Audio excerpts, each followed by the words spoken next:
Jo crec que la gran congregació de gent que avui aquí així ho demostra. Tenim un equip potent, un equip preparat al darrere,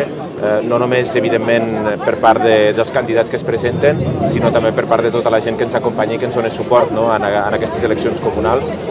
Des d'aquest punt de vista nosaltres estem molt il·lusionats. Ho vaig dir en el seu dia, jo crec que tenim uns equips preparats, uns equips on hi ha una combinació de renovació i experiència, de joventut i de gent que no és tan jove, de dones, d'homes, en definitiva unes candidatures que representen el que és demòcrates, que és el pal de paller en certa forma del nostre país. Des que al final jo crec que s'ha fet una bona feina des dels diferents comuns, jo crec que hem estat un model de gestió responsable dels recursos públics i al mateix temps també de gestió adequada en el sentit de prioritzar aquells projectes que són importants per a la ciutadania. Per tant, el balanç que presentem és un bon balanç i jo crec que ens fa estar esperançats de que serem capaços de revalidar aquests excel·lents resultats que vam tenir fa 4 anys.